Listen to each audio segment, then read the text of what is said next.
Bidadi township ಜಟಾಪಟಿ ಮತ್ತೆ ಮುನ್ನೆಲೆಗೆ ಬಂದಿದೆ. ದೆಹಲಿ ಅಂಗಳ ತಲುಪಿದೆ ಬಿಡದಿ ಪಾದಯಾತ್ರೆ ವಿಚಾರ.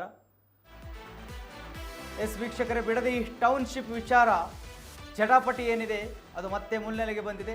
ದೆಹಲಿ ಅಂಗಳ ತಲುಪಿದೆ ಬಿಡದಿ ಪಾದಯಾತ್ರೆ ವಿಚಾರ. ಆಗಸ್ಟ್ 9ರಿಂದ 11ರವರೆಗೆ JDS ಪಾದಯಾತ್ರೆಯನ್ನು ಹಮ್ಮಿಕೊಂಡಿದೆ. ಪಾದಯಾತ್ರೆ ದಿನಾಂಕ ಘೋಷಣೆ ಮಾಡಿದ್ದಾರೆ JDSನವರು. ಪ್ರತ್ಯೇಕ ಹೋರಾಟ ಗೊಂದಲಕ್ಕೆ ಬ್ರೇಕ್ ಹಾಕಲು ಪ್ಲಾನ್ ಆಗಿದೆ. ಒಟ್ಟಿಗೆ ಹೋರಾಟ ಮಾಡುವುದರ ಬಗ್ಗೆ ಬಿಜೆಪಿ ಒಲವು ತೋರಿಸಿದೆ. JDS ಜೊತೆ ಮಾತುಕತೆಗೆ ಮುಂದಾಗಿದೆ ಬಿಜೆಪಿ ನಾಯಕರು. JDS ಜೊತೆ ಮಾತುಕತೆಗೆ ಮುಂದಾಗಿದ್ದಾರಂತೆ.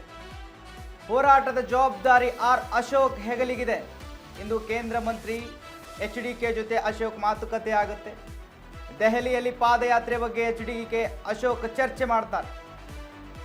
ಒಟ್ಟಿಗೆ ಪಾದಯಾತ್ರೆ ಬಗ್ಗೆ ಉಭಯ ನಾಯಕರು ಚರ್ಚೆ ಮಾಡೋದಕ್ಕೆ ಎಲ್ಲ ಸಾಧ್ಯತೆಗಳು ಇದ್ದಾವೆ. ಚರ್ಚೆಗೆ ಸಿದ್ಧತೆಗಳು ನಡೀತಾ ಇದ್ದಾವೆ. ವೀಕ್ಷಕರೇ, ಬಿಡದಿ ಟೌನ್ಶಿಪ್ ವಿಚಾರಕ್ಕೆ ಸಂಬಂಧಪಟ್ಟ ಹಾಗೆ ಗೊಂದಲ ಇತ್ತು JDS ಮತ್ತು ಬಿಜೆಪಿ ನಡುವೆ. ಬಿಜೆಪಿಯವರು ಯಾವುದೇ ಡೇಟನ್ನು ಘೋಷಣೆ ಮಾಡಿರಲಿಲ್ಲ. JDSನವರು ಆಲ್ರೆಡಿ ಡೇಟನ್ನು ಘೋಷಣೆ ಮಾಡಿದ್ದಾರೆ. ಇದು 2ನೇ ಡೇಟು. ಆಲ್ರೆಡಿ ಒಂದು ಡೇಟನ್ನು ಮುಂದೂಡಲಾಗಿದೆ. ಸೊ ಇವಾಗ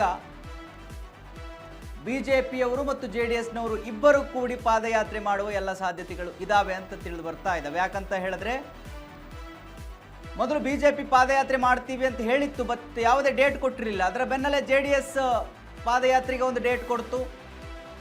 ಆವಾಗ ಬಹಳ ಗೊಂದಲಗಳು ಸೃಷ್ಟಿಯಾದವು. ಬಿಜೆಪಿ ಮತ್ತು JDS ನಡುವೆ ಸಮನ್ವಯತೆ ಇಲ್ವಾ, ಮೈತ್ರಿ ಸರ್ಕಾರ ಇದೆ,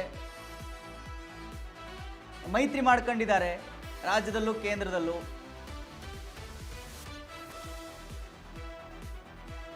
ಸೊ ಇಲ್ಲೇ ಹೀಗಾದರೆ ಬರ್ತಕ್ಕಂಥ ಚುನಾವಣೆಯಲ್ಲಿ ಹೇಗೆ ಅಂತ ಹೇಳಿ ಬಹಳ ಚರ್ಚೆಗಳು ನಡೀತಾ ಇದ್ವು.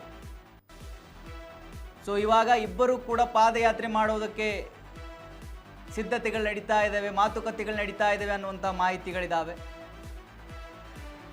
ಸೊ ಬರ್ತಕ್ಕಂಥ ದಿನಗಳಲ್ಲಿ ಏನು 19 ಮತ್ತು 11 ಡೇಟ್ ಏನು ಕೊಟ್ಟಿದ್ದಾರೆ ಪಾದಯಾತ್ರೆಗೆ, ಆ ಪಾದಯಾತ್ರೆಯಲ್ಲಿ JDS ಜೊತೆ ಬಿಜೆಪಿ ಕೂಡ ಸೇರಿಕೊಳ್ಳುವ ಸಾಧ್ಯತೆಗಳಿದ್ದಾವೆ. ಬಿಜೆಪಿ ಕೂಡ ಸೇರಿಕೊಳ್ಳಬಹುದು. ಅದರಲ್ಲಿ ಈಗ ಚರ್ಚೆ ನಡೀತಾ ಇದ್ದಾವಂತೆ ದೆಹಲಿಯಲ್ಲಿ.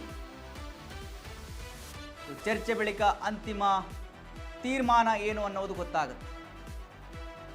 ಬಿಜೆಪಿ ಮತ್ತು JDS ಇಬ್ಬರು ಸೇರಿ ಪಾದಯಾತ್ರೆ ಮಾಡ್ತಾರಾ ಅಥವಾ